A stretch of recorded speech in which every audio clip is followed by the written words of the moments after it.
So we got a wonderful show tonight. Hey, thanks for the heads up. Hey, yeah, just be careful what you're doing. Don't scratch your. We're going to start live streaming right now. On the video right now. We are going to be, it's a live video stream, and then it'll be on the website tomorrow as well. If anybody wants to see it. So you'll be recording right now. Just don't scratch your itchy.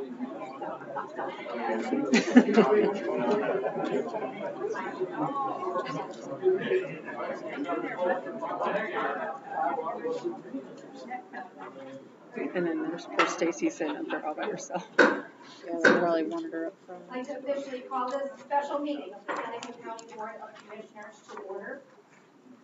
Mr. Colesmith, will you please call roll? Commissioner Stacy, Here. Commissioner Zoller, Here. Commissioner Kirschner. Here. I'd like to call the Tiffin City Council Committee of the Whole meeting to order. Clerk, please take a roll call. Councilman Polk. Here. Councilman Leopard. Present. Councilman Hartzell. Here. Councilman Hayes. Here. Councilwoman Ritzler. Here. Councilman Roberts. Present. Councilman Shaw. Present. All 7 members of council are present. Thank you. Please stand for the Pledge of Allegiance.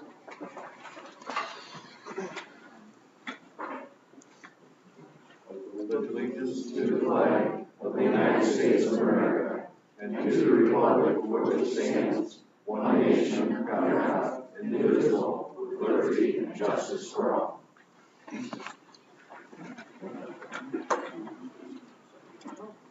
Welcome everyone to this joint session of the Seneca County Commissioners and Tiffin City Council. I will introduce now our moderator for the evening, Dr. Chuck Christensen, 26 years in the Air Force, Vietnam vet, retired as colonel in 1993, served 15 years at Tiffin University, 7 years as Vice President of Academic Affairs. He has lived in Tiffin for over 20 years. He and his wife Nancy have 3 children and will be celebrating their 50th wedding anniversary this year. Round of applause for that, for anything else. Dr. Christensen. Thank you. Thank you, John. I just had a couple of items. I'm happy to welcome everybody, the commissioners, the city council, Mayor Mons, to talk about the Joint Justice Center. What I'd like to do first, though, is introduce some of our elected officials who are here that are not part of either the commission or the council. Sheriff Bill Eckleberry, is he here? Sheriff, Clerk of Courts Gene Eckleberry, and Auditor Julie Atkins. Welcome. Welcome. Would you please start the first slide?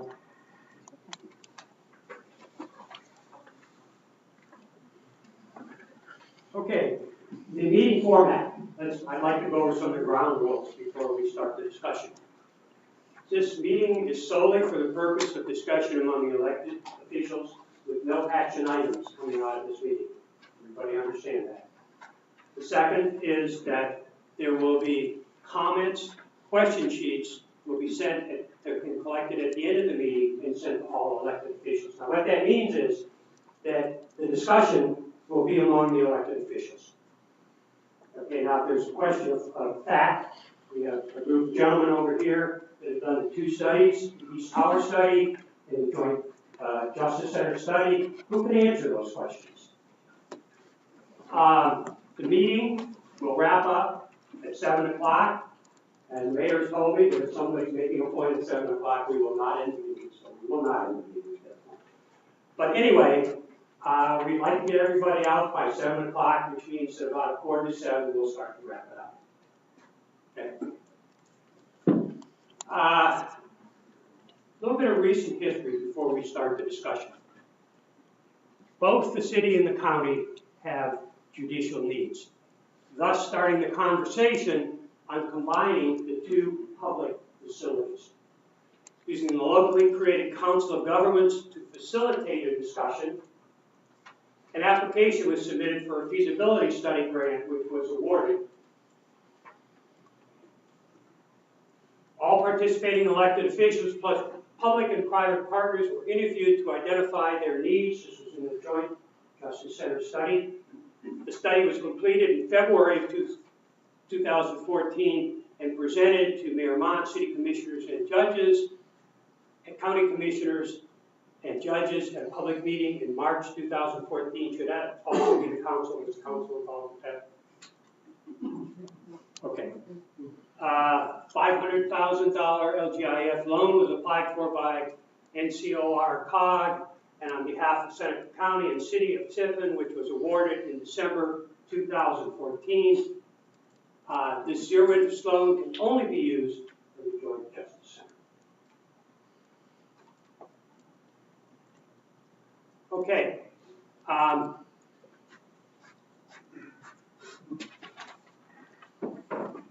What I'd like to do is to open the discussion by talking about two different issues. And I will not be doing any of the talking. I'm just a facilitator here. The first one would be the discussion on the usability and functionality of the Joint Justice Center.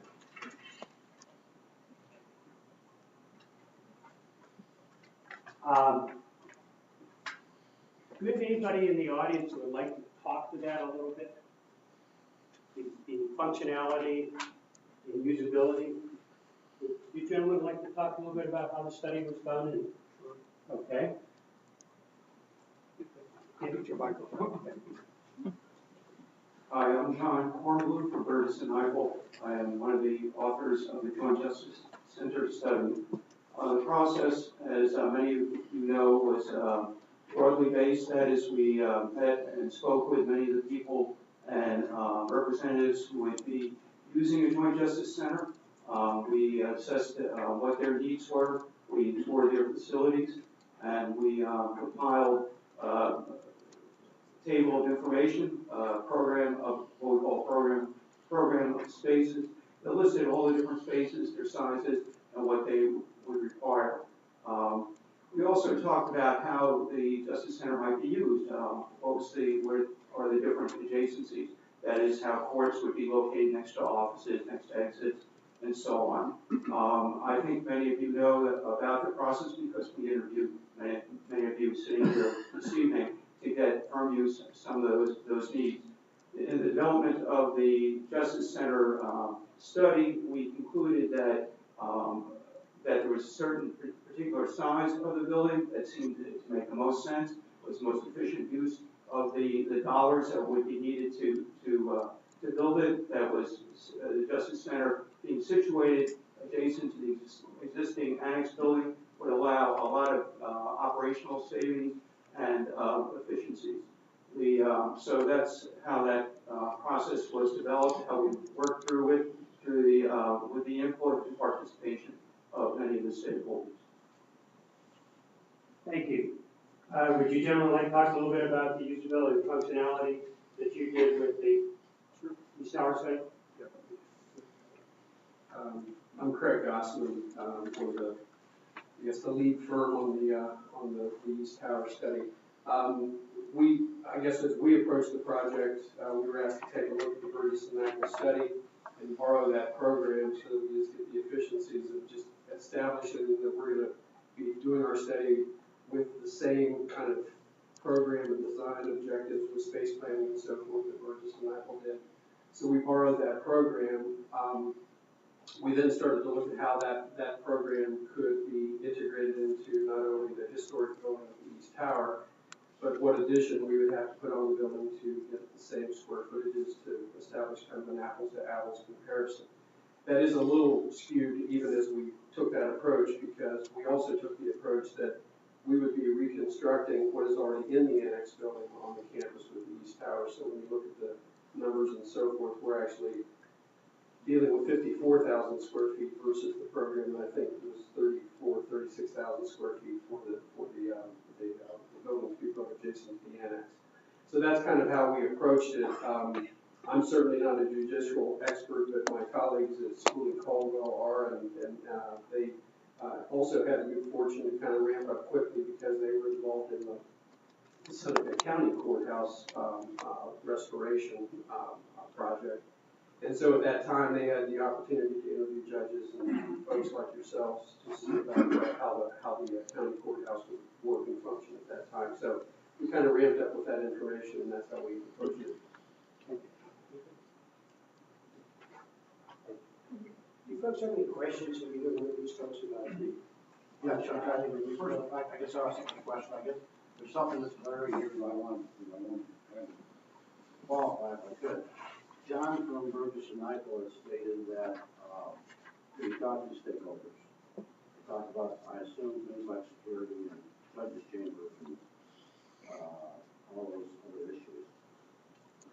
When I read the document before, I didn't see any of that interviewing that happened with any of the stakeholders, from judges or sheriff about security. Because there are obviously, there would be some separate issues using the East Tower as opposed to the courthouse where it's on. Can you speak to why you didn't talk to any of the stakeholders? Yeah, I mean, we were hired by SIDEC to approach this, and I think that I can't speak for SIDEC, and perhaps they want to share that, but they were my client, and they said that we wanted to approach this borrowing the Burgess and Nyepel program, assuming all those square footages, adjacencies, building locational issues would be addressed in our approach. And so we elected at that time to move forward without those interviews. I agree with you 100% that the end user should be a part of these conversations if this particular approach were to move forward. But again, as I said in the opening remark, Schooley Caldwell had been involved, although that had some shelf life to it. They had been involved in the Seneca County Courthouse restoration approach and had some interviewing opportunities at that time, and did bring some of that enlightenment, if you will, to the table. But that I can't speak any further on the subject now. The major question about that I have is, would there be some unique security issues with the East Tower proposal as opposed to the courthouse square that the sheriff might have some concerns about, or that there may be need to have some input on? I think both proposals take a similar approach to security. Both of them have a sally port arrangement, so there's a secure means of transport from the jails into a sally port, through a secure elevator up into the courthouse without someone who's in custody ever crossing paths with the general public. And that's true of, I think, both proposals. So in terms of the security and the approach to the court's design, it's a similar approach, that you have a secure means of transporting people to and from the courts, and then you have public access, which is still controlled. There's a single secure checkpoint for people coming into and out of the building, and there's a way for judicial personnel to get into the offices without having to cross paths with the public. If that's necessary. Yeah.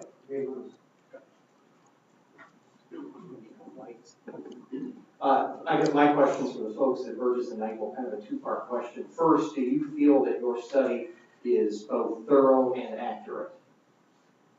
Sure. Yes. Do you view that your study could be used as a roadmap for us to implement this Joint Justice Center? As a starting point, I think it's a very reasonable starting point. The issues having to do with how do you fit this program into an existing container or an existing building. Okay, so I guess that's where I kind of wonder why it's a problem that the information was borrowed from the Burgess and Nyepel study that was done by the Gossamer Group. I think they were using very fair and accurate information to complete their study. So I think the fact that they did not interview stakeholders on a building that will be constructed on this space, wherever it is done, really doesn't have much bearing on that. They use accurate information. They use information that is used around the country in courthouses. We're not reinventing something here in Tiffin. It is information that exists out there for anyone to see. So I do not see any concerns with that whatsoever. Sheriff, do you have any comments on that at all? I'm not that familiar with the East Tower survey that they did. Okay. Yes, Mr. Russell. Thank you. I'm going to ask a question that's probably been most frequently asked of me, and it actually addresses something that the commissioners are probably more familiar with than any of us here. are the judges that are in the present court unhappy with the new facility that they have now? I mean, is that the reason that we're looking at a facility that will house 2 additional courts for a total of 4 courts in the same facility? And is it my understanding that there's a reason that you want to move away from the present site? If I can answer that, because I was involved at the very inception of the study. The purpose was to look at savings to the taxpayers of combining all 4 courts together. We have an issue at the county from probate juvenile court. We have an ADA accessible issue that the county's going to have to invest some money at. From the municipal court standpoint, we have an issue with security that will have to be dealt with. So in essence, there's 3 separate locations that have to be secured. And so we looked at combining those. We could take care of ADA accessibility. To answer your question, the judges the common police judges are very happy with the annex. There's not an issue there. But I don't think when we look at long term that we're able to achieve the maximum benefit for the residents of the county. Again, you look at, the county has separate security, one at juvenile probate and one at common police. The municipal court is just waiting for the feds to come down and find us because we don't have, you don't have a security issue there. So that would be 3 security agents, that we would need. In addition to that, the county, I mean, I've heard figures thrown around of $500 to $1 million to make the old library, the juvenile probate court, to make that ADA accessible. And it's certainly inadequate for what the judges need right now. There's many cases that Judge Myers has to move over to the common police court to be able to accommodate sufficient courtroom space to have some trials. So those are really the impetus behind the whole thing is looking at what is in the best long-term interest for the citizens of Seneca County, including Tiffin, okay, and taking care of ADA accessibility and security issues. That's the reason why this whole thing came together. And how can we do that? And that was part of the Burgess and Nyepel study. How can we do that and maximize efficiency?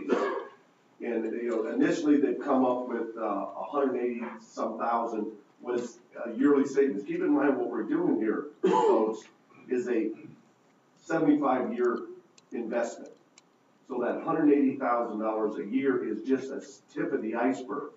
The judges haven't begun to start looking at how they can combine forces and co-share on employee issues and all those things. And that would include municipal, common police, juvenile probate. So there's a tremendous savings. 180,000 is just the tip of the iceberg. And again, this is a 75-year expenditure that we're going to be doing here. So our children's are going to reap the benefit of what we do today. Any other On questions? the topic of usability and feasibility, I met with each of the judges this week, just to, ask questions, to make my notes on the topic preparing for tonight's meeting. And unfortunately, speaking with Judge Meyer today, he was unable to be here tonight.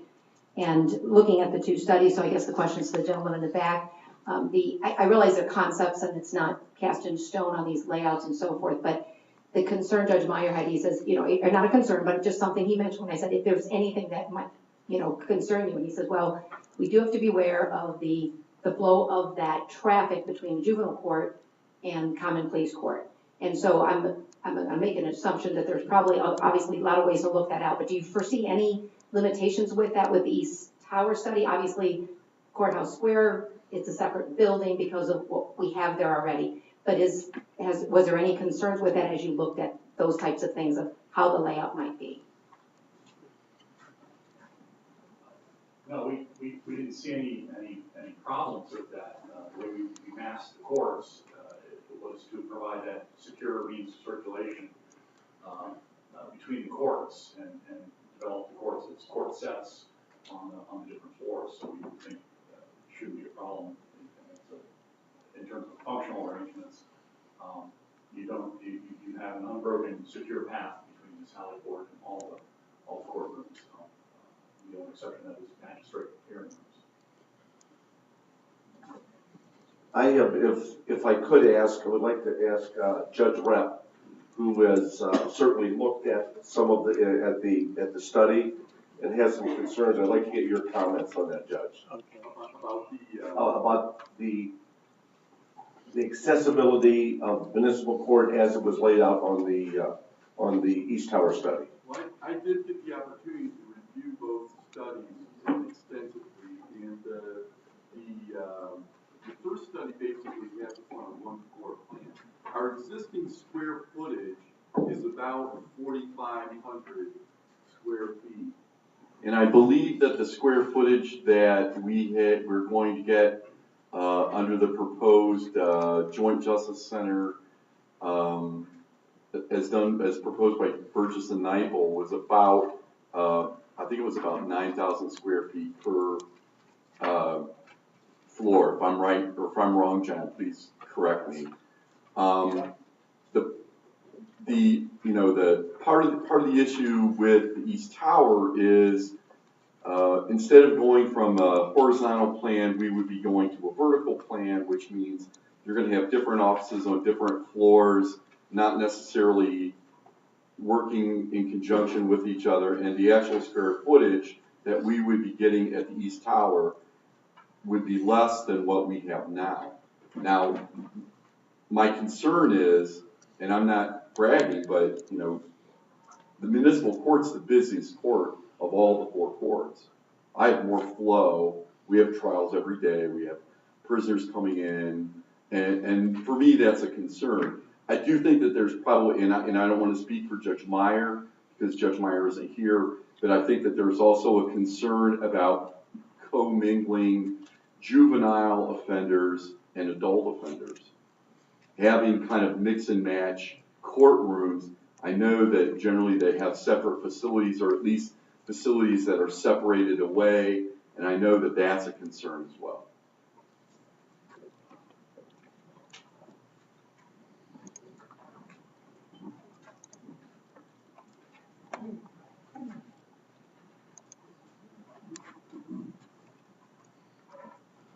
One thing that certainly concerns me, and as we look at this, we as county commissioners and city council, we have a responsibility to be good stewards of taxpayers' money, and cost always comes into effect. Now, not that that's the final determining factor, but would we all like to drive a Maybach? Well, sometimes we have to drive something less. One of the things that I would like some clarification from the is it Grossman or Grossman? Grossman, okay. Grossman, okay. Is they have a cost estimate of, I think it's $180 per square foot for renovation of East Tower, and that was done by the architectural firm. Then I believe that in 2009, I have a report here that you did some cost analysis on renovating the old courthouse, and you had a cost of in 2009 of $236 per square foot. So here we are renovating a courthouse to a courthouse as a higher price tag than what renovating a school to a courthouse. I'd like to, because there's some substantial increases in this process here if we can't validate that $180 per square foot. So I'd like to have some definition on that if we could. When we look at a project like this, we look for comparables and projects of a similar character and a similar impact in terms of the preservation. The renovation project that was conceived for the former county courthouse is a very different building, and this is a very different building. So they're two different sorts of projects. The restoration of the former county courthouse, some of those spaces were very elaborate. The level of restoration would have been completely different. So we looked at a different set of comparables when we developed the cost estimate. When we looked at trying to put a pin on what this probable cost would be, we looked for comparable projects within our portfolio that we have experience with. Most of the work, I'd say over 80% of the work that we do, is historic preservation, adaptive reuse, and we've worked on every kind of imaginable project. I actually have a hand up here I might like to pass out. Looking back at this, because we thought this question might come up, we've just completed a project in Columbus, Ohio, which is the conversion of the former Ohio School for the Deaf into a Catholic high school. Now, this was following a period where the building had been abandoned. It had been redeveloped as an office project. It had been abandoned again. The building was derelict. The era of construction, the level of preservation is very similar to what we imagine happening in terms of converting the East Tower into the courts facility. So we looked at this project as a good model. We recently finished this project, and what I did here on the handout, I took the final tail of the tape, the final bills from the project, the schedule of values from the contractor, and I tried to break them down. That's a multi-page form which maybe has 150 lines on it. I tried to break it down so you could just see on that project how that project broke down in terms of cost per square foot. So there's a little table where I tried to break down some of those costs. It's a very comparable project. I think if you look at the picture, you can see that kind of looks like the East Tower, and the level of preservation impact, what we did on that building, was very similar. Now, we still modified those numbers because what we imagine doing here is not the same thing as what we did at Cristo Rey High School. Cristo Rey High School had some very involved structural issues where we took out large structural bearing walls in many locations. We don't imagine doing that here, so we did modify that. But we looked at this as a sort of a touchstone. And when we developed that $180 a square foot number, we use this as kind of a point of reference. And you can see that this building came in at $187. This is the same era. This is also a tax credit project. So we had the Ohio Preservation Office sort of looking over our shoulder. We had to work with the National Park Service, as we would imagine doing here. So in many ways, it's a very comparable sort of comparative tool for us to use. So that's how we developed the pricing. Again, as we would develop the project further, we would learn more about the project, and the budgets and the estimates would become more and more concrete. This is an early estimate. We're trying to find a good comparable to use as a frame of reference, and this struck us as something very good. And the cost estimate, the numbers that you see, literally closed the project out last month, so they're fairly good. But this is a school to a school, not a school to a courthouse. That's true, but well, it was actually converting a former office building into, it was originally built as a school, and it had been converted into storage for a while, and converted into offices, so we had a lot of unbuilding to do, and yeah, we were fitting classrooms into classrooms, but we were fitting, today, a contemporary need for a classroom might be 1,000 square feet, 900 square feet. This building was built with 400 and 500 square foot classrooms because of the specialized population. It was a school for the deaf, so they had smaller sized classes. So in those cases where we had to take those classrooms and link those together in a significant way, that's what made it a little bit different. So what we're looking at is not necessarily the use of the building, because the things that we in our diagrams are showing, putting in here, define sort of the level of restoration.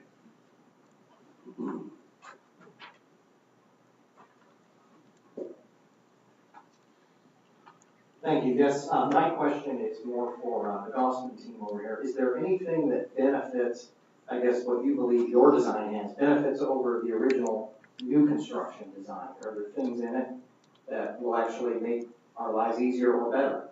We've heard from Burgess and Nyepel, from the commissioners, I think, that it said that there were some flaws, but they felt we ordered some of the courts in different floors, et cetera. Do you have any advantages to your building?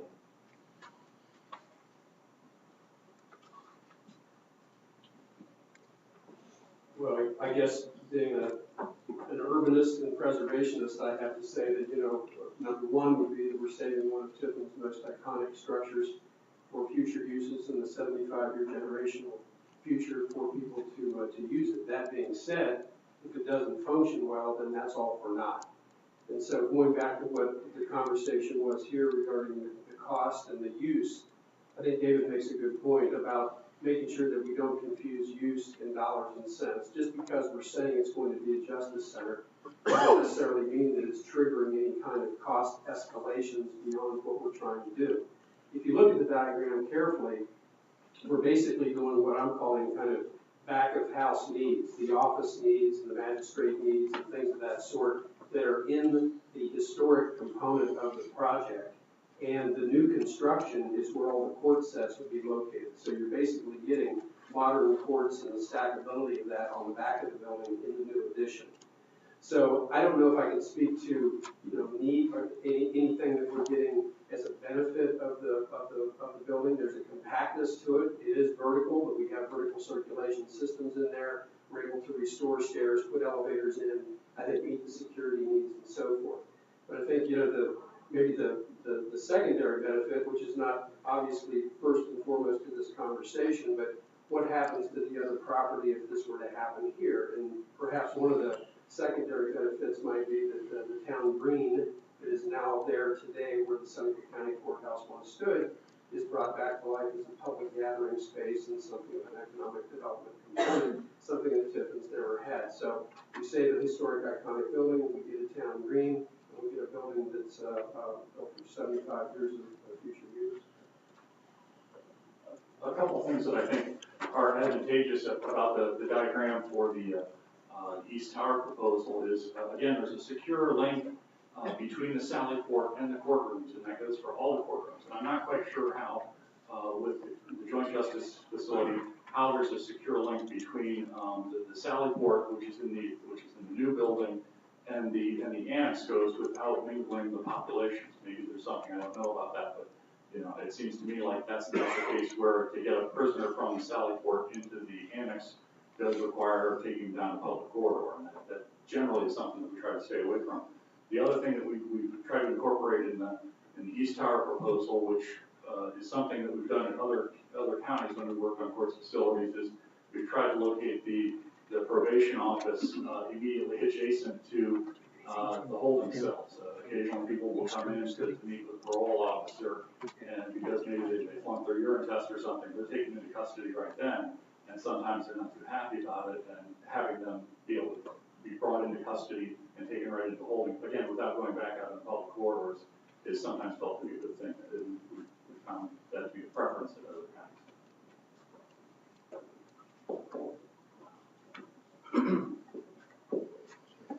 To address raise some good questions, and during the process of developing the concept that we presented, and engaging the youth in the discussions of developing concepts and working through those issues with Sally Port, with the juvenile courts, with the juvenile probate, that was discussed with stakeholders during our time. It did seem the arrangement struck a nice balance in it being able to have that one secure entrance for all the public to come in, and then really once you're past the lobby, the juvenile courts circulation goes off into the annex, which has a different environment and different use and different function. And it's the juvenile probate area that is the area that's in the building program. So there isn't as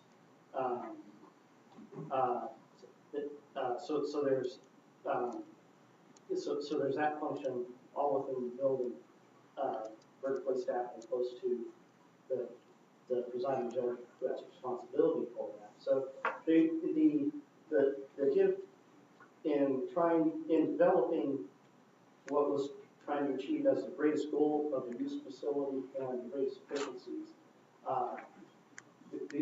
the plan and the size and scalability of the building such that it would meet the economic requirements set forth, that led to the study and solution that's presented in the study. Yes, you've addressed the interior of the building quite thoroughly, I believe. What about the exterior?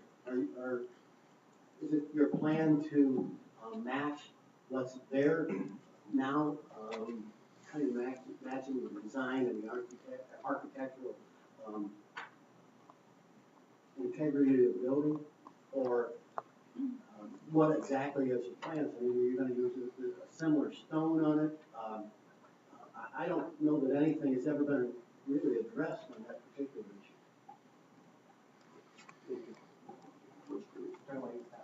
Yes, I am, on the East Tower. I think one of the issues that we will deal with, particularly if this does pursue historic preservation tax credits, is the effect the addition has on the historic building. I guess our office doesn't have a style, but we're experienced in putting additions onto historic buildings. And one of the discussions that we'll have, both with the Ohio Historic Preservation and obviously you as the clients and the National Park Service, is to make sure that the addition is complementary to the historic building, but doesn't present a false history. It wants to be a product of its own time. So what we would envision is something that's sympathetic in massing, in detail, but which to a casual observer, they can tell what's authentic, what's real history, and what's new. But it wants to sort of sit there. We always think that it wants to be, play well with its neighbor, as opposed to another approach, which is to make an addition which is very contrasting in character. We think that's oftentimes too jarring. We try to make something that blends the old and the new together, so that they each have their own vision, but we try to respect the authenticity of the real history and not do something which is indistinguishable from the historic building, but which is informed by it. So it's a balancing act, but it's something that I think our office in particular is experienced with. Just very quickly, we did, knowing that this might go to a historic tax credit type project, we took the liberty to meet with the State Historic Preservation Office about the project and kind of shared with them what we had in mind. And there are some things that we want to work through, but they felt that the addition was not a deal breaker. They didn't think the way that we had massed it, that we were starting to think about it was any kind of a deal breaker, because ultimately they're going to be, it has to meet their test in order for it to be a historic tax credit project. And so we went through that first step to just make sure that we weren't way out of bounds with what we were envisioning, and they thought that we were on par. Yeah, one follow-up question. Does a government subdivision qualify for a historic tax credit? I'm sorry. Does a governmental body qualify for an historic tax credit? Well, they don't pay taxes, so the answer to that would be no. But the approach to this was, this would be privately developed so that that entity could take advantage of the tax credit and then turn the building over to the governmental agency through a public-private partnership. And you're talking to the wrong guy on that, but we do have John Longwell, who's been advising us from that perspective here in the audience, if you would care to hear a little bit more about that. I guess the question I have for city council and for my fellow commissioners is, what do they feel about having a court system that is a public-private sector? Could we in any way compromise the integrity of our court system when it's got a private entity involved with it here? Certainly a concern to me, and I think that's something that we all have to be cognizant of. To be able to take the full advantage of these tax credits, it has to be through some private development there. So I mean, that's something that's really more of a question for us internally. How do we feel about that?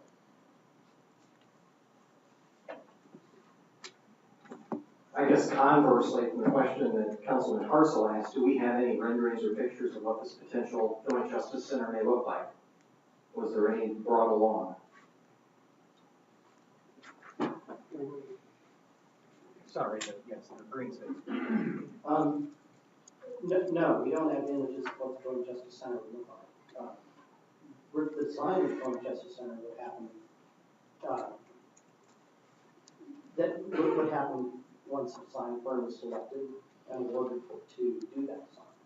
So that would involve being a public building, more of a public process, engagement, looking around at the wealth of architectural styles that are in Tiffin, and they meet the characteristics of the surrounding buildings and the elements, and work with whatever body or commission that is developed to guide that project on behalf of the county and the city, and develop that design and that imagery during that design process.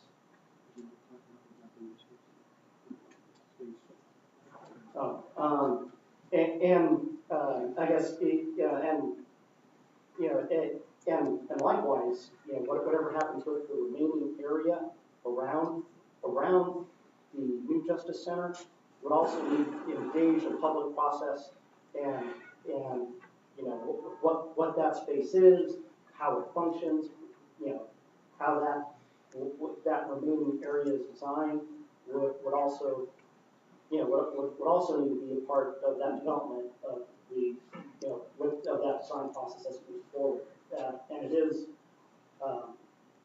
and those plazas in that public space next to courthouses, it does have an historic important use. That is the people's space. It's a space where demonstrations can happen, where people can voice their opinions, and as we've seen in recent history, those it's still an important public space that's used today for civic purposes as well as entertainment and community events. Fred, to answer your question, I'm only one of 7, but I would like to see the Joint Justice Center run by a port authority or a port authority type program.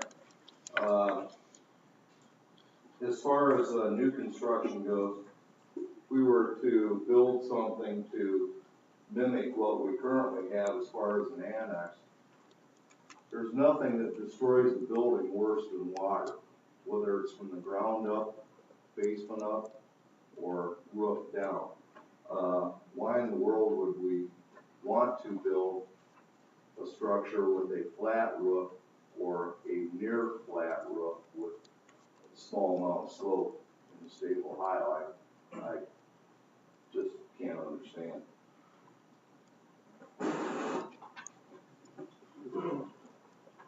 I can't, this doesn't.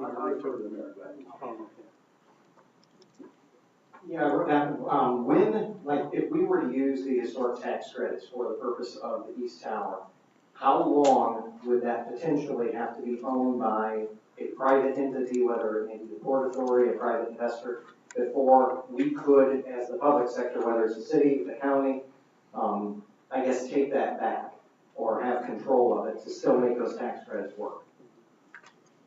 Can I allow Don Long to speak? You may have to come up here. Okay. It's not gonna reach that. Okay. The way the public-private partnership would work is 5 years from the date it's placed in service, the restrictions related to the historic tax credit would then burn off, and then the city or county could end up taking ownership or some joint ownership.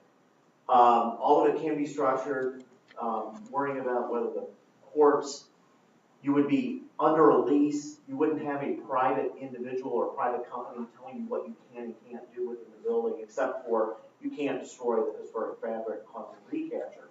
But as far as under the lease, the city and the county would be in total control of that space. And I've structured these public-private partnerships in many cities, Lima being the closest one. I did the Downtown Public Utilities Center for them. I did a project for North Dakota State University. I'm working on a project right now for the city of Rockford, Illinois, where it is a new police substation, public-private partnership, converting a historic school in a neighborhood to the police substation. So these can be done, they can be structured in a common.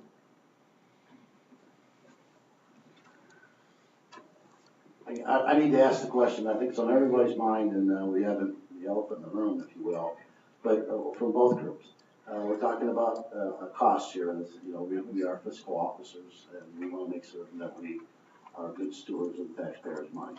So, with both groups, Burgess and Eichel, and with that, What is I know you both have estimates in your study, I get that. But what, in your opinion, is the minimum, maximum amount that would cost to do project A, call it on the courthouse square, and then maximum, minimum on the East Tower total? So that we all have an understanding of what the difference is, if any, in the total costs.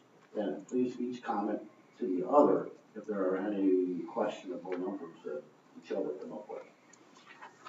Yes, the Joint Justice Center that's envisioned to be constructed and that's been proposed for the, being constructed adjacent to the Annex building would take advantage of some of the HVAC systems and electrical capacity that was designed into the Annex building to serve the old courthouse when that was, renovation of that courthouse was contemplated.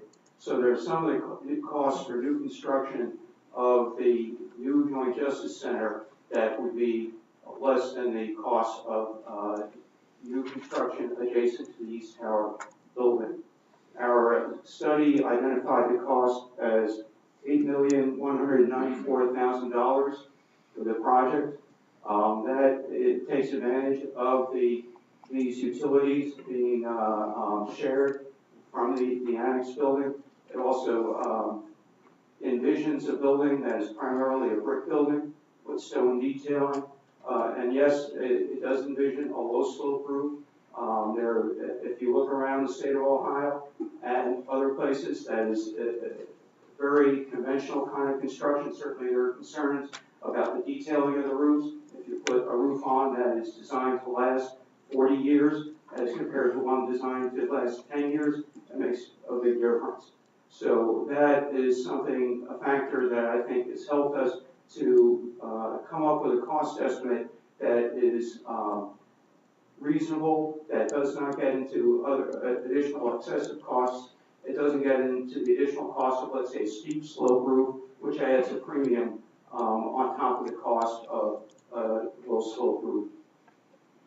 Well, just to follow up, Chuck, if I may, that we talk about a 15 to 20% contingency in that $8.2 million. And Yes. typically, to be fair with everyone, what on a new project like this, how many times is that contingency used, and what percentage of that contingency is most likely? There would be a contingency. There also, we would have to say that these numbers, and I should correct myself, that it's $8.5 billion, including the site work, that these numbers are not scientific. They are estimates. They are based on what we understand today. The proof will be, of course, when the project is bid. So is it fair to say that, the low side is 8.5, because that's what what we're saying in the study, and most likely is to have some contingency above that.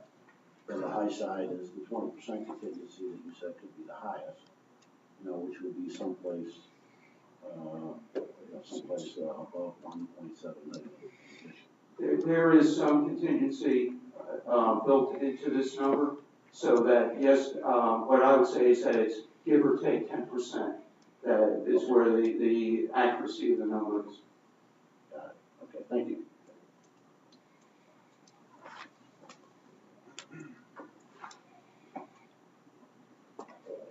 As you look at these tower numbers, we had come up with a cost estimate based on the $180 a square foot that we're putting in for the historic portion of the building. And then we again borrowed Burgess and Nichols $210 per square foot for the new construction of the addition, so that again it was an apples to apples comparison. We factored in then some additional costs that they did as well for site costs and FF&E and parking and so forth. Our number includes a 7% contingency, which we factored into the cost of the building. We allowed 20% to be there for soft costs, and maybe the difference of that contingency, we thought that 10% was probably the right contingency to take into the project. That soft cost, though, just for clarity, includes the architectural engineering fees.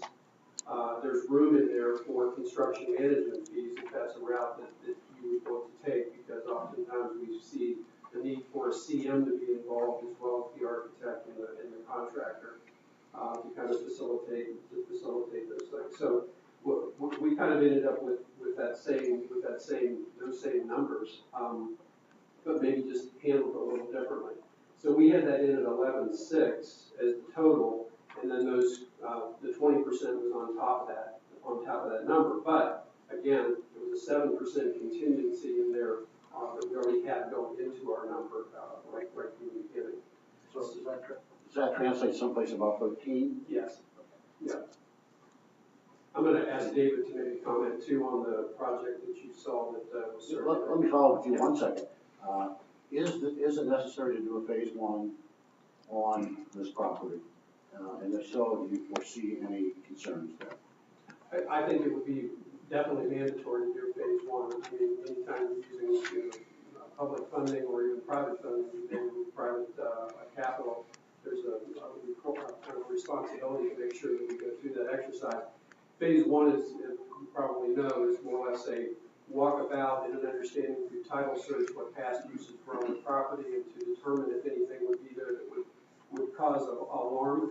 And if we think there is reason to cause alarm, then there would be a phase 2 done to determine what those hot spots would be. We've talked about this at length and really we've seen this a lot. We don't really anticipate any soil contamination there, but there's clearly some materials within the building that would have to be dealt with from an abatement standpoint. We don't see that as being anything significant. It's not that we've seen worse, let's put it that way. But we think that we would definitely have to do that. But that's built into the cost.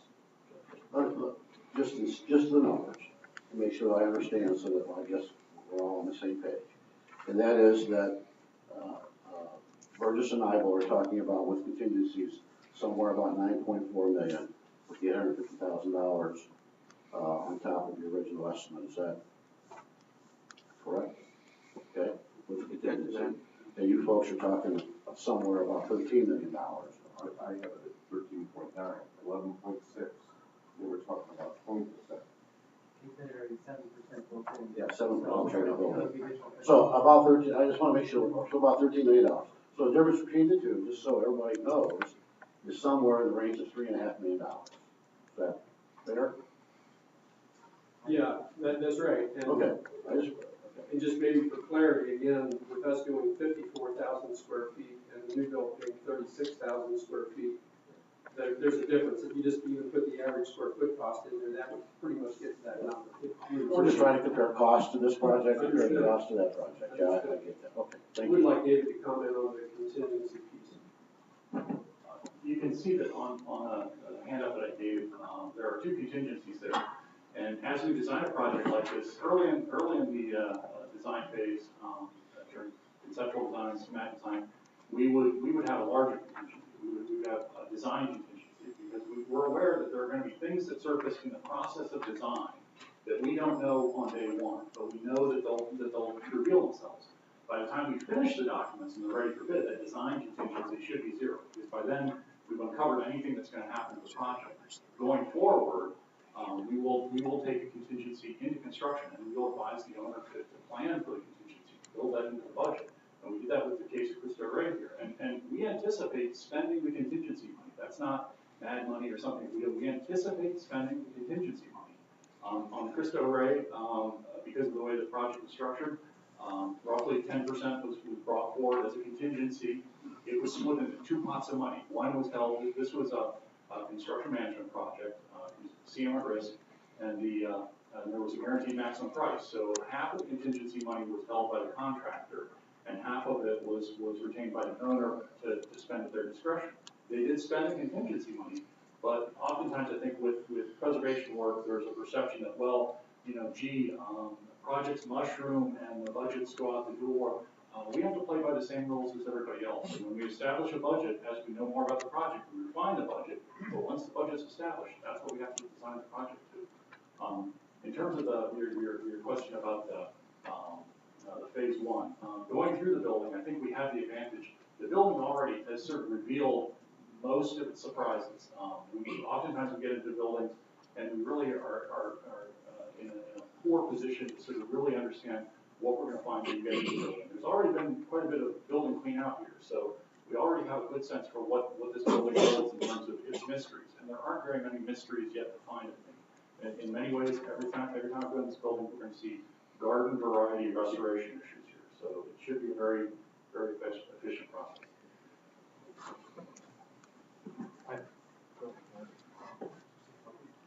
I guess the thing that I'm kind of tossing around in my mind, if we had equal dollars, say $10 million for East Junior High or the high school, and $10 million for new construction, what direction would we go?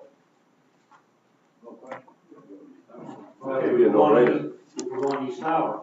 So how narrow does that gap have to be to go to East Tower? And how do we shrink that gapage to make it happen? I mean, I'm a big proponent of renovating. I'm a geographer through my education.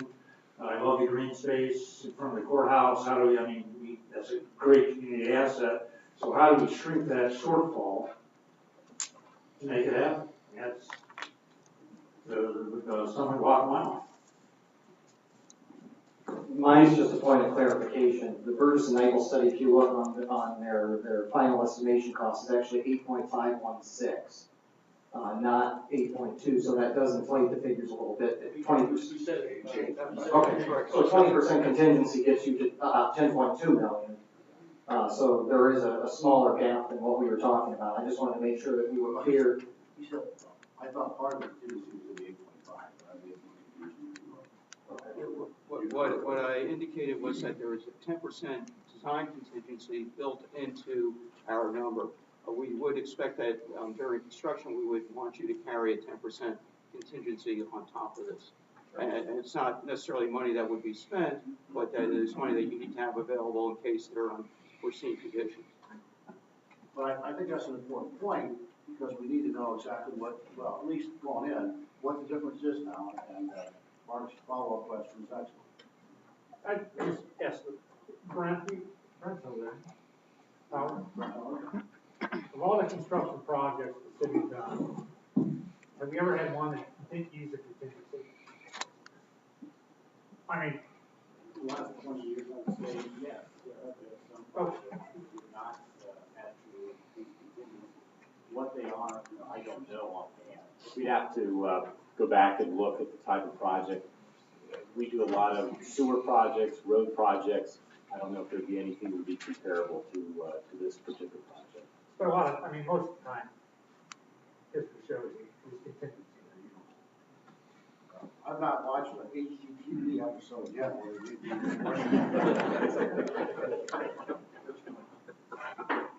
Well, I think, just so clarification, the $13 million does not include anything we get on tax credits, is that right? Correct. And the tax credits potentially 1.7. So I guess the question I have, what's the likelihood that we're going to get tax credits for this? Is that something we can factor in today in our discussion?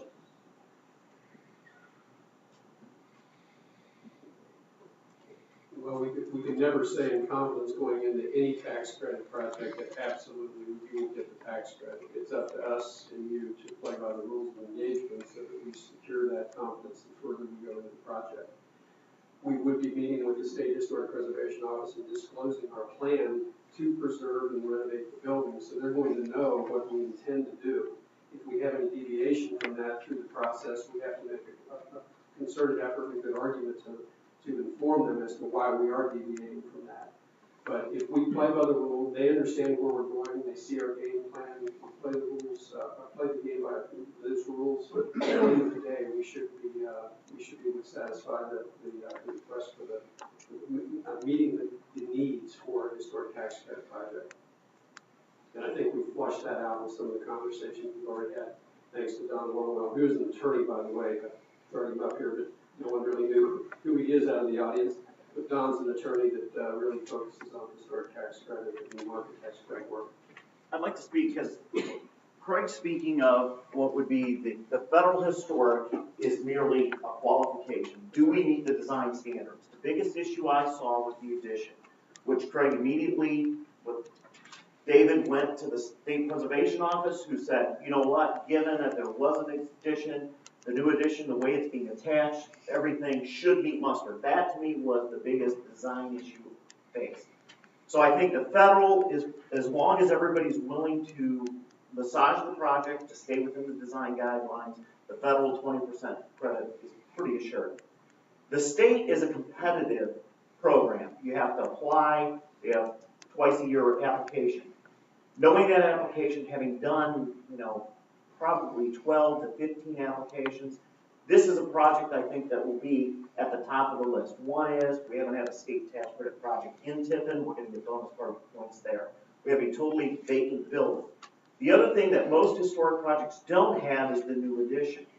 The way the application, you get bonus points for having non-historic money being spent. You get what they call leverage, meaning you're spending dollars the state of Ohio isn't paying for it.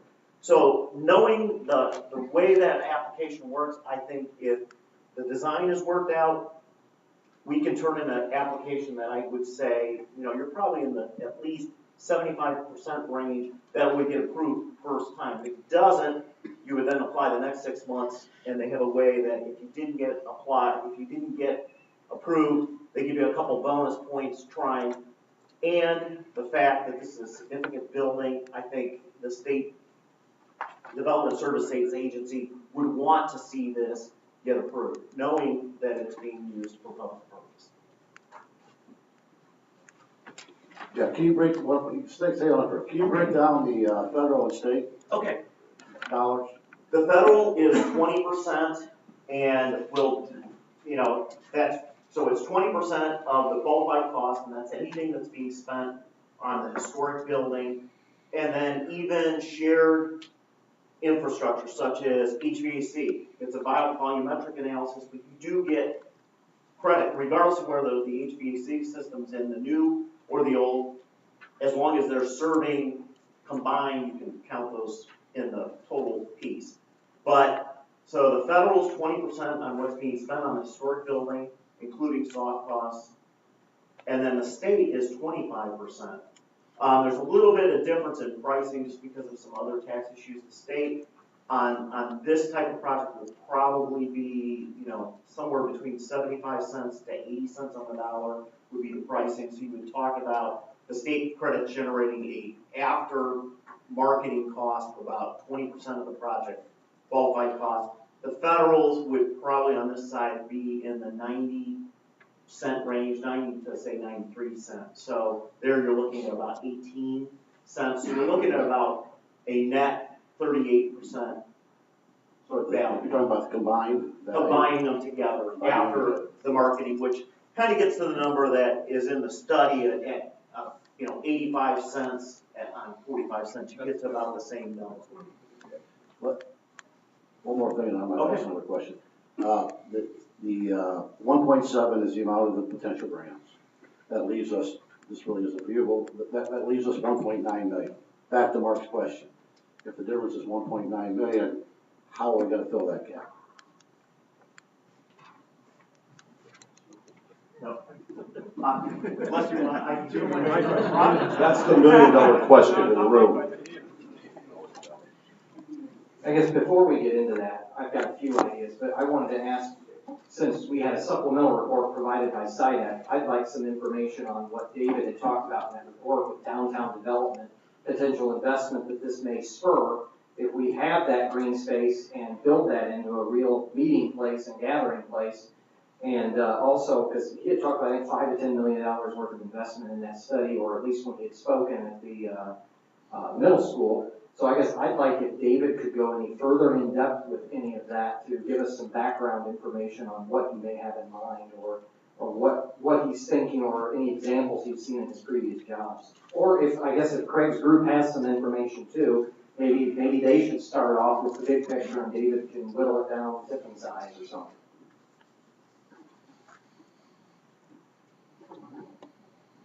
I'd just like to make one comment, and we measured it off. The green space, if the proposed structure is added onto the annex, there will still be 2/3 of a football field left as green space in the front. 2/3 of a football field will still be there as green space, as lawn. I don't know how that compares with the ice skating rinks, but I'm sure that would fit at least a couple, 2, 3 of the existing ice skating rink that's there. Yeah, I can comment on it. Yeah, and I've noticed on this plan that there's a significant green space in the Burgess and Michael approach as well, so kudos to bringing some green downtown. I think that it's fair to say that public gathering spaces, like what we potentially could have here, really do engage buildings around the edges and create more of an economic development opportunity versus saying a green space that's down the street or out of the zone of the heart of your downtown. I think about Fountain Square in Cincinnati. I think about centrally located kind of spaces. We were involved years ago in Oxford with Miami University. If any of you visited that town, I mentioned this the other night with council. What was a water tower and 2 parking lots right in the heart of downtown Oxford, and people were uproaring about the fact that we were taking parking out of downtown. At the end of the day, we inserted a small amphitheater, green space, some areas for youngsters to come in and play on a bubbling fountain, and the edges of that property, when it was a parking lot and water tower, were pretty much back door buildings. No one had any kind of a legitimate business in those facilities. After we did the conversion, all the surrounding property around there started to really tighten in use and in economic development, restaurants, housing units upstairs, etc. So we're convinced that green space, and that's just not from our example, I think you can look to your own travels and see when you've got an active green space that serves as a gathering space in downtown, good things can happen around it. Thank you. Questions from the commissioners? Yes, I have a question regarding maintenance and utility. Can someone speak from experience? What does those kinds of things do? I know it's all conceptual at this point, but in the East Tower report, it indicated that obviously dealing with your HVAC, and that is very different, and obviously just for the revamp part, not the new construction portion of it, than dealing with new construction. Do we anticipate that to be different? And our utilities are our largest expense out of our annex building, as most, most buildings are. Your utility charges are there every year after year. Maintenance is pretty low because it's a newer building, but what kind of things would we anticipate? We need to watch that, and long maintenance long term. All buildings need routine maintenance.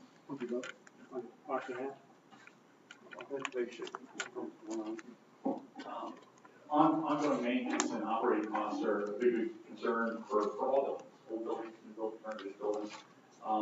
The buildings that we do, it's one of the things that we've gotten into in recent years is sustainability. It's a growing issue for us, oftentimes on renovation projects that we do to incorporate LEED design strategies or the projects themselves being LEED certified. The Cristo Rey project that I handed out is a similar project. Was not a LEED rated project, but it was designed to the same standards. The owner chose not to pursue the logistics of LEED, but they did put in a very highly efficient, highly effective variable volume refrigerant system. So in terms of the operating costs for that building, they consciously tried to make every effort they could to make it as efficient and effective user of energy as they could, because the operating budgets for schools, are, particularly this school, which is a parochial school, it's a Catholic school, are very, very tight. And they did have the ability to raise some money, so they chose to spend a little bit more money up front on a better system. But, the efficiency of historic buildings is not limited. Sometimes people feel because it's an old building, it will be inefficient. It's I think, true to say that good design makes the building either inefficient or efficient. You're not hampered by the fact that it's an old building. In New York City, if you look at the number of watts per square foot that are used by different buildings, the Empire State Building, which recently had a complete energy retrofit, is a much more efficient building in terms of watts per square foot than the very recently completed Freedom Tower that's up there. So, two different buildings. One is a historic building that's been consciously designed to try to save energy. So, in terms of the ongoing maintenance for the building, the exterior cladding, the exterior finishes of the East Tower And it was a building that was designed to endure for the ages. It's overbuilt in so many ways, and it's held up very well with a modest amount of ongoing maintenance. And you can expect that to go forward in the future. We replace the windows, those are sort of the weak links in the system. But, you know, it's a building that was built to last for centuries and will. I keep coming back to I mean, we're somewhere, from what I'm gathering here, somewhere a minimum of 1.5 million. That's if we get, you know, all the tax credits and so forth, and up to possibly 3 million. Okay, that's taxpayers' money we're spending here. And yes, I agree with Councilman Hayes. We have to have a definition of that. And again, we have to know, is it going to be 3 million, going to be $1.5 million? How much money are we going to have to invest to get some real hard numbers? I mean, to do some architectural designs, so forth. If I would like to ask that question with Burgess and Eiffel on the annex, and also from the Grossman group on, I mean, what kind of money are we going to have to invest so we can get some hard facts, and then we'll know then what tax credits we're going to have. Because what resonates with me, and again, I was part of this study from the inception, is that every year we delay this, we all know that costs are going to continue to increase. We're spending about $425,000. If we use the estimate of the 8.5 million, we're spending about $425,000 a year of taxpayers' money kicking this can down the road. And we all know, we all can appreciate interest rates are at an all-time low. They're going to start going up. Not that, you know, we got to hastily make a decision, but what I don't want to do is just kick this can down the road and keep prolonging it, and spending $425,000 every year of taxpayers' money while we decide what we want to do.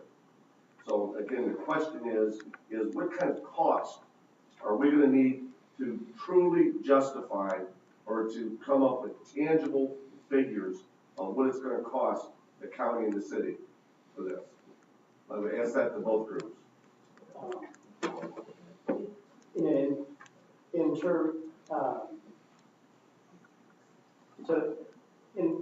terms of the cost to have a design professional design the building and do an estimate, in terms of, or you talking, or to get into the bidding process. To get into the bidding process. Well, there's a variety of vehicles. There's a variety of vehicles that you choose to execute this project. You know, we design to build, we mentioned construction management, manager at risk, or design build.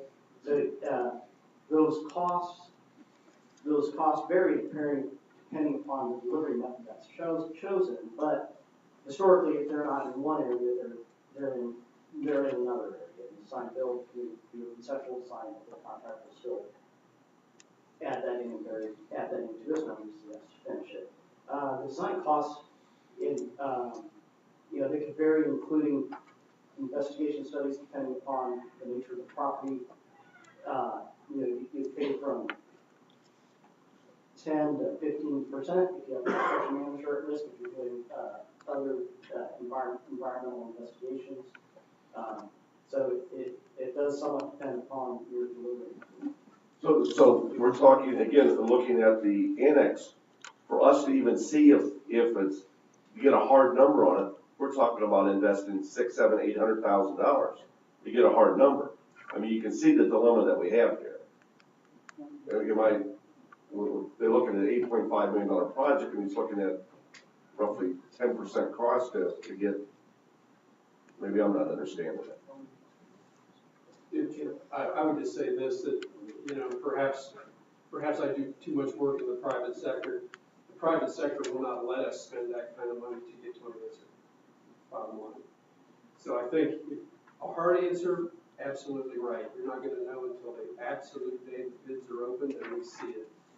But smart design, engaging a construction management resource, looking at the building a little bit more extensively, although we've done quite a bit of that already, getting the design programming pulled together so that we can make sure that this would be up to speed, and getting then some additional documentation so that the construction manager could start to put some numbers to that. You're not really talking about even engaging the full first percentage of the phase of work. I mean, we would estimate that the overall fees on this, just using the round number of 10%, would be in the neighborhood of, on the first phase, about $120,000 for the entire first phase of work. We probably would be using a percentage of that to get to a more refined answer than we have today. If you're looking for the final cost, then you're absolutely right. You're going to have to take the bid documents all the way to the end and open the envelope. But our work in the private sector doesn't allow us to go down that road. We have to know going in where we think we stand. Yeah, and I do agree. And with all the public sector work, you know, good cost estimating is essential all the way through the process to make sure that that project stays on task from the start. And we would get to that at the end of the schematic design phase. So that's maybe 20% into design. We should have a pretty accurate number.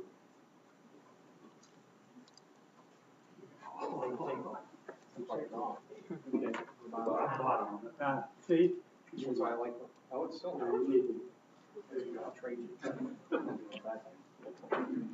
All right, I guess we are running short on time. We've got somewhere to be. I guess my question for the three of you, as you kind of phrased it, Mike, what is the choke point? I think you're all, I hope you're all, considering the value of the green space. We're looking at a $10.2, $10.5 million building on the green space. Where, and this is, I'm going to have a follow-up to this, I just want to get at least some understanding. You and I kind of talk, but I want to know what you all are willing to say. What is your choke point? I know it's not 13.9 million, but what is it? And are you comfortable saying something at least? Are you saying it can't be higher than 10.5? I hope not, because that green space has value in our downtown, and anyone who denies that is dead wrong. So do you have at least some sort of a, as you phrased it, a choke point or a threshold you're willing to go higher for the Joint City-County Justice Center to be located at East Tower and saving that green space? Again, Mayor, not to be disrespectful, but 2/3 of a football field, there's plenty of green, there's ample green space still if it was added on. So what do we need to do? We have 2 football games going on down at the courthouse lawn at the same time. I don't put the value, because I put value in green space, but 2/3 of a football field is a lot of green space. A lot of grass to mow. Yeah. I think that one of the things that's important, that is that, you know, 2/3 of a football field, when you say it like that, that's a lot of grass. But the other thing that's important in design is scale.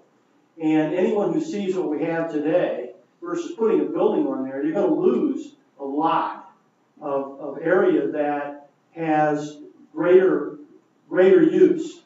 So scale is important, and the overall impact and the image that leaves with people is going to be hugely important in other development that's going to take place. So, you know, you can phrase it as 2/3 of a football field, but again, I'm going to go back to scale and design, and how does that really impact the downtown, the way it is today versus putting a building back on there and eliminating, because you're not going to be able, it wasn't used before when we had a building sitting on it. So realistically, we're going to eliminate it if we put a building on it. You're not going to have an area there that you're going to be able to do anything. That'll be the reality. Thanks, Rich, but I guess I'd love to have the question answered, if you're willing to, that was asked. I'm going to say I'm not a very well, I don't have a lot of experience in politics, so I'm going to answer the question. I'm not going to do it. I think we're down, you know, from what I can see, we're down to $1.9 million. I mean, I would need to have the question answered, is there a way to fill that gap? And if there is a way, is it a believable way that we can accept? And you know, what is the point that commissioners would, you know, the difference between the two? I'm not certain exactly what that point is, and I know what I think. But as far as that benefiting the city of Tiffin, and I agree that it does. The thing that we have to remember as commissioners, we're representing 57,000 people, 17,000 of which are in the city. 2/3 of which are approximately are not in the city. And the green space doesn't mean nearly that much to them. So we also have to consider the other folks, the other 30,000 people that we represent. So yes, there is a number. I mean, certainly it has a value. The question is $1.9 million. If we get the $1.7 million grant, I mean, there's a certain, I think I heard the number 75%. I don't know what that means exactly, again, I'm not a politician now, but 75%. So if we get the $1.7 million, and if there's some way to fill part of the $1.9 million gap, I'm certainly willing to consider these type of projects.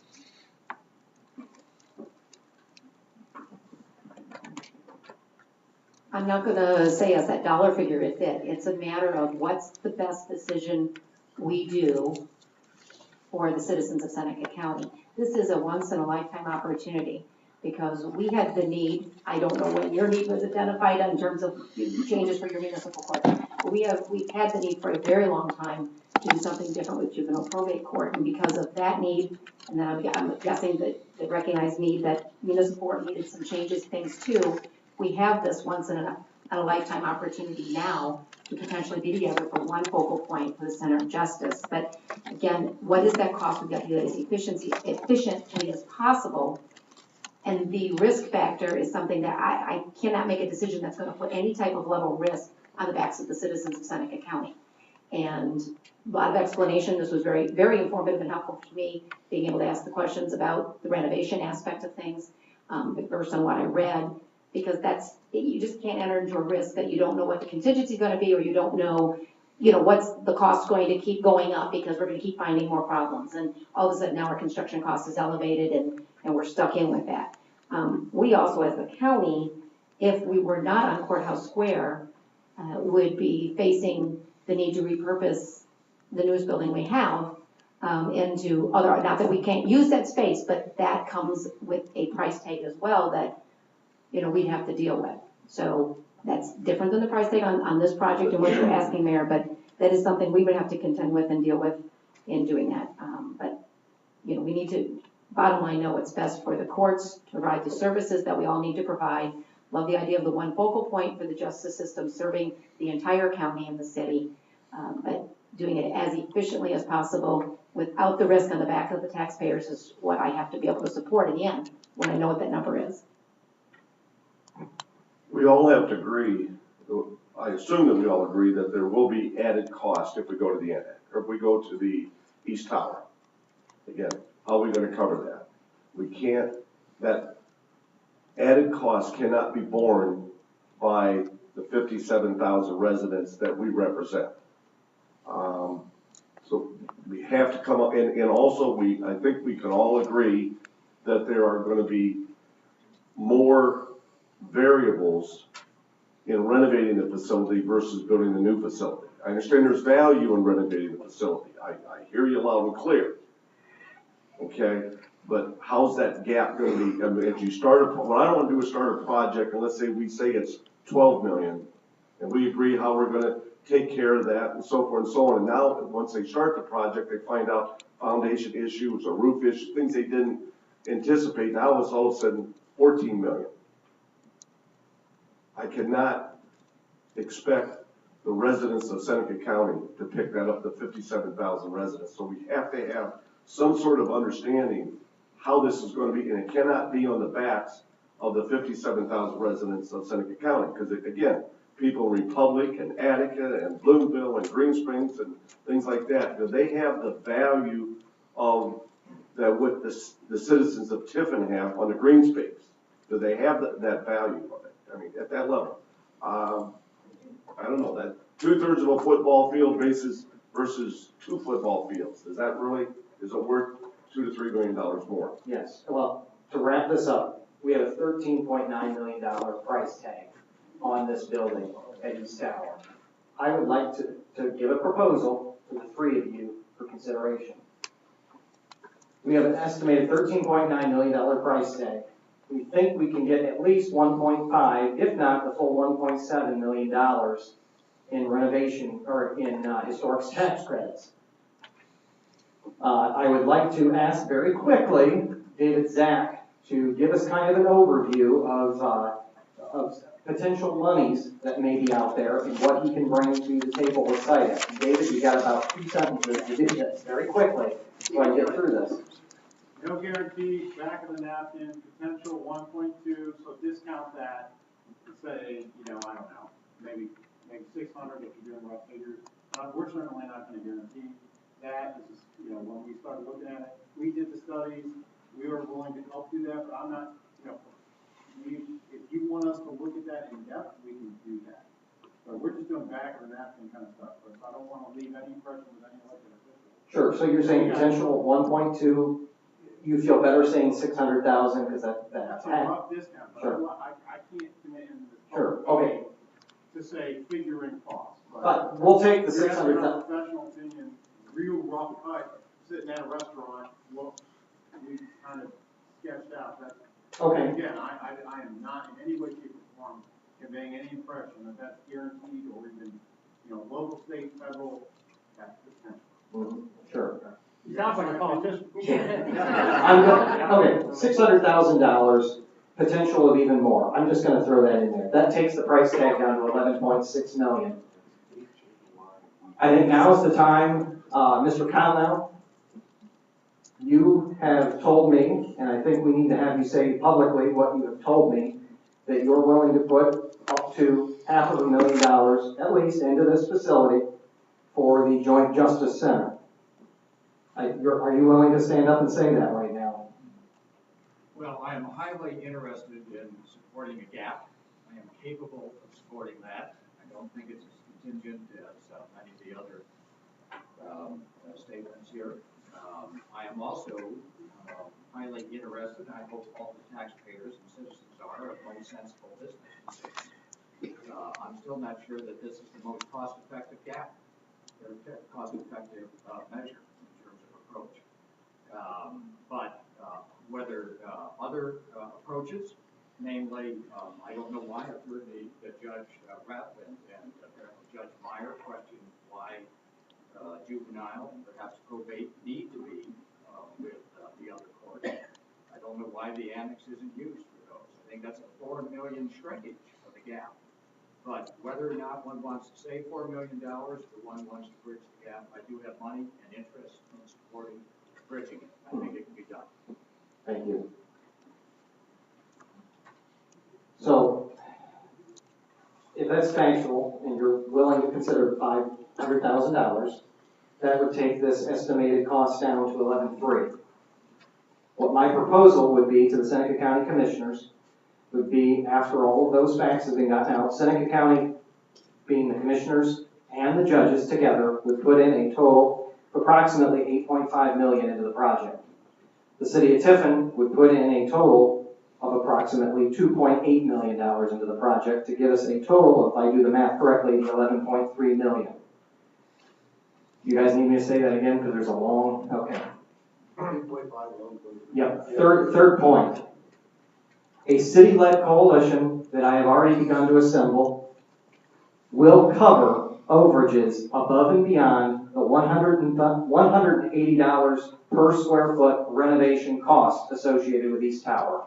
The Seneca County Commissioners nor the judges will be on the hook for covering any overages of renovation above $180 per square foot. It will rest solely on a coalition that will be led by the city that we are putting together. Point 4, the Seneca County Commissioners will only be responsible to fund any overages that would occur on the $210 per square foot new construction cost.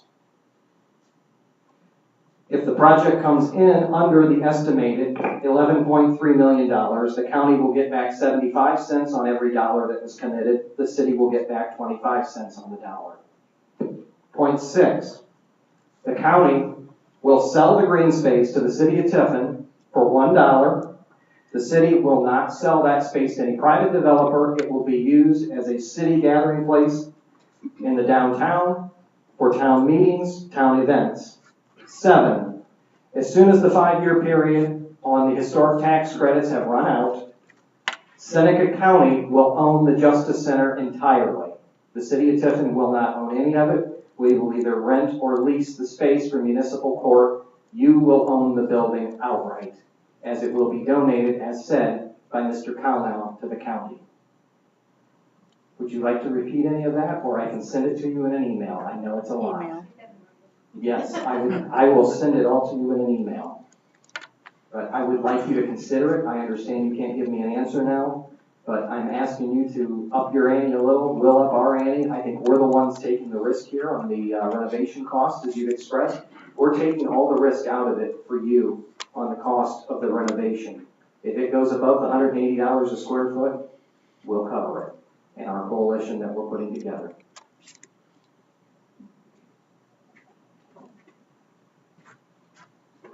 That's very ambitious, Aaron. And does that have support of city council? We're hearing this for the first time. I think you better go to city council.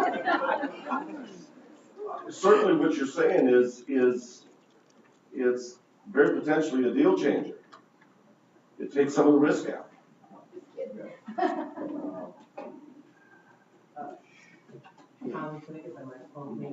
I have a council member here. Yeah, if I have any energy left, I've been waving my hand and sitting here. I look at all the drawings and the pictures and everything, and I notice a lack of vehicles. And I wonder how people are going to get to this new structure. People in Tiffin and Seneca County don't like to walk. So what are we going to do with, as far as parking for that other 30,000 people that like to come into the city of Tiffin or have to come into the city of Tiffin to conduct some business? Where are they going to park? And I think if you look at the East Tower, parking lots, I hate parking lots, but they're a necessity in today's world. But you don't need to put them out in the front of everything where they're ugly. And if you look at the East Tower, at least there's some area there where you can put parking lots. It won't be at the front door necessarily, but it'll be within 100 feet that people could walk into this building. I'm afraid of your two-thirds of a football field, Fred, might eventually wind up as a parking lot because I don't know what guarantee there'd be it wouldn't. Because people now, when they come into town to do their business, have a hard time finding a parking place. And I'd hate to see any more buildings torn down in the city itself, the downtown area, to make a parking lot. So I think this is one thing that has to be considered too, is parking. Where do people go to park? And like I said, my feeling with the East Tower is there's plenty of areas there for development of parking lots as well as the building itself. To take care of that 30,000 other people. 40,000 we drove, yes. Anybody else have any comments? I want to thank both the commissioners and the city council, mayor, for a very interesting and stimulating conversation and dialogue. And what I'd like to do now is, before you actually adjourn, is to thank everybody who's involved with this. I would particularly like to thank John Volley, who was instrumental in putting this together. Kim Fisher, who has been sitting here all night taking notes and putting things up on the PowerPoints. And I would also like to thank Dr. Jim Lahosky and his staff for supporting this. I have no further questions. If anybody has no further questions. Thank you, Chuck. Oh, my pleasure. My pleasure. Interesting conversation. One last thing. This meeting is going to be posted on the website, ncorcog.org. So anybody who would like to review it, it will be on that website. Dr. Christensen, I'd just like to thank you. There you go. Thank you for your time serving as the moderator for this meeting. And at this point, I take a motion for adjournment for the commissioners meeting. Okay. Motion and second. All in favor, say aye. Aye. Aye. We stand adjourned. Any council member have any questions, comments, concerns? We're adjourned.